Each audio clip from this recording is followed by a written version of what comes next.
4 horas e 25 minutos, um dos termômetros dos negócios, da economia, está concentrado na venda de imóveis, né? E quando há movimentos expressivos nesse mercado, a gente abre o olho e tenta entender o que está acontecendo. Se há um movimento com consistência, se tem algum tipo de sazonalidade, para entender por que no mês de março houve um crescimento de 10,82% na venda de imóveis usados, o que representa a segunda alta seguida aqui na cidade de São Paulo. Nós vamos conversar com o José Augusto Viana Neto, presidente do Cressinsp, que é o Conselho Regional de Corretores de Imóveis do Estado de São Paulo. Como é que vai, José Augusto? Bom dia, boa tarde para você, tudo bem? Boa tarde, tudo bem? É um prazer, uma satisfação muito grande estar falando com a Rádio Bandeirantes. Prazer grande. O prazer é nosso. Há algum tipo de explicação do que esse movimento dessas altas, depois do tombo que já aconteceu, e de uma queda de dezembro para janeiro, aí na comparação de um com o outro, essa retomada se dá por um motivo específico? Quem tinha dinheiro guardado e resolveu gastar nesses 2 meses consecutivos aí?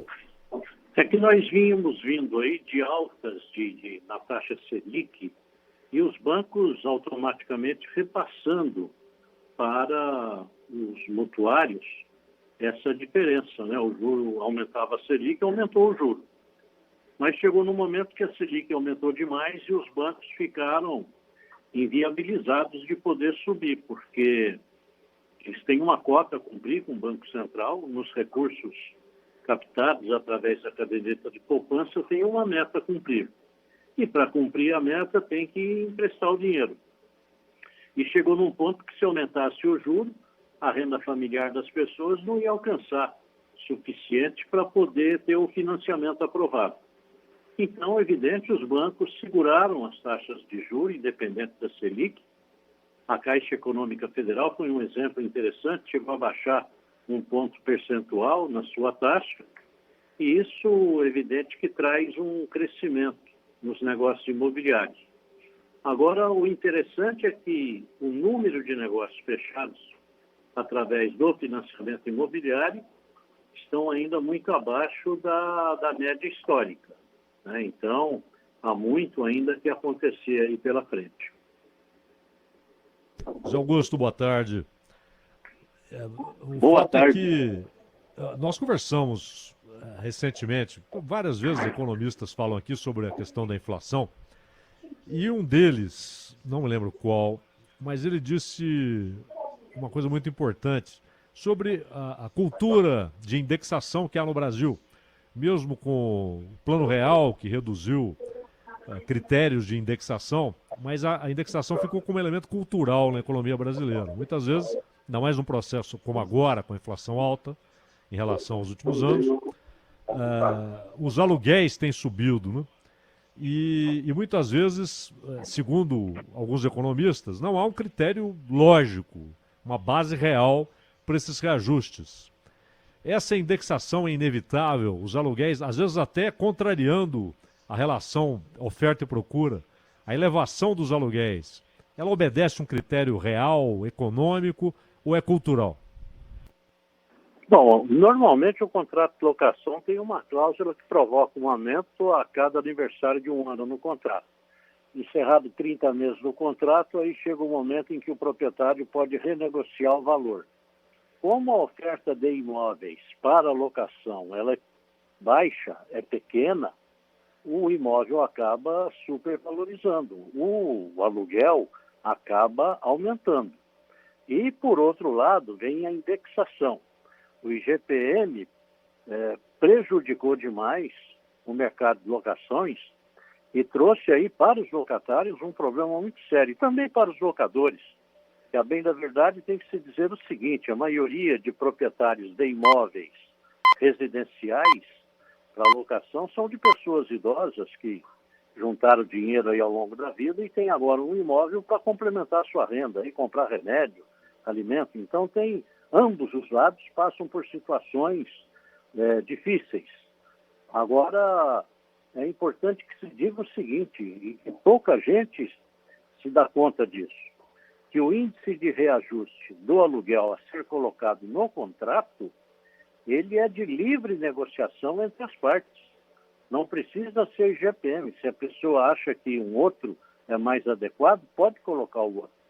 Veio agora o IVAR, que é o Índice de Variação de Aluguel Residencial da FGV, também já está se mostrando puxado. É que realmente as coisas estão aumentando. A inflação, ela, a meu ver, né, não está sob controle, e isso puxa tudo. E esses índices vão puxando o valor das locações. Tanto é que nós tivemos aí queda no número de imóveis alugados, porque as pessoas não estão fazendo negócio de locação. E uma coisa interessante, se nós verificarmos, né, a capital, o município, como São Paulo, tem uma economia forte, e quase 55% dos imóveis alugados são de aluguéis de até R$ 1.500, é um aluguel de baixa renda. Então é um público que realmente necessita de um olhar especial, uma atenção especial. E como você disse, realmente os índices são muito, muito complicados, né? E as pessoas ficam sem saber que índice usar para poder ter um melhor equilíbrio. Aí sobra a questão da negociação entre locador e locatário para que eles possam equilibrar e manter a locação. E para o dono do imóvel, perder o locatário é um problema sério. Muitas vezes o apartamento ele vai pagar condomínio, vai pagar IPTU e não vai receber o dinheiro, o aluguel. Então, é um prejuízo muito grande.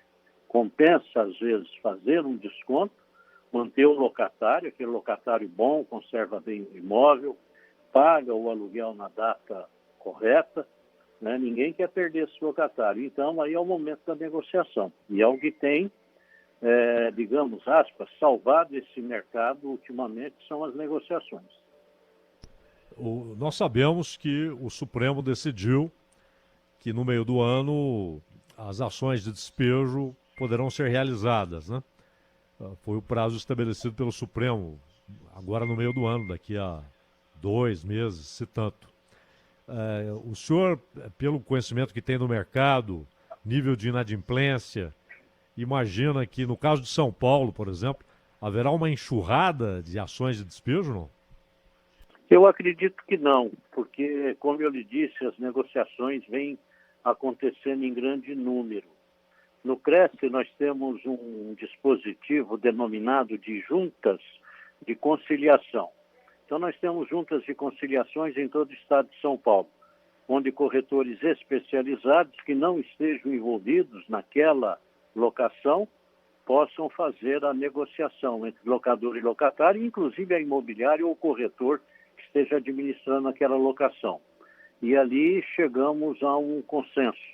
Tem tido um sucesso muito grande. Eu não acredito que esse número de pessoas que estão protegidas por essa decisão do Supremo seja muito grande. Evidente que existem, né? Mas não é em grande número, porque na maioria de nossas reuniões, nos debates, constatamos que são poucos os casos nesse sentido. José Augusto, sobre ainda, voltando a falar de venda de imóveis aqui, eu queria saber o seguinte, quem está com dinheiro na mão nesse momento, consegue, e aí não passando por essa questão dos juros ou vinculado a isso de alguma forma, está conseguindo fazer ótimos negócios diante do mercado que ainda depende muito do financiamento bancário? Quem pode pagar à vista, é o momento de fazer grandes negócios ou não? Sem dúvida nenhuma. Tanto é que a pesquisa demonstra que 55,14% das transações que foram realizadas no mês de março foram à vista. Então, e quase 1% foi parcelado pelo proprietário.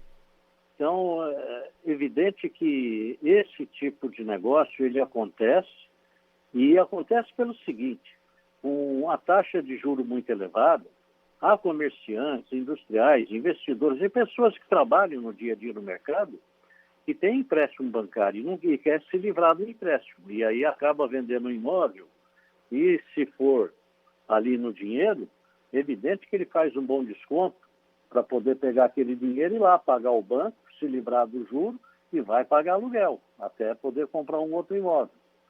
Muitos comerciantes estão vendendo um imóvel para poder comprar mercadoria, estocar, porque com o aumento que vem aí, a inflação como está, a mercadoria está subindo muito acima do que se pode imaginar. Então é melhor ter a mercadoria no estoque, vende o imóvel com um bom desconto. Então eu digo o seguinte, o momento para quem tem o dinheiro e quer comprar está muito, muito positivo, né? É um momento de aproveitar. Realmente há situações em que o comprador com dinheiro pode fazer, sim, excelente negócio. Nós conversamos aqui na Rádio Bandeirantes com o José Augusto Viana Neto, que é presidente do Conselho Regional de Corretores de Imóveis do Estado de São Paulo. José Augusto, muito obrigado pela tua atenção com a Rádio Bandeirantes. Até uma próxima. Muito obrigado. Até uma próxima, se Deus quiser.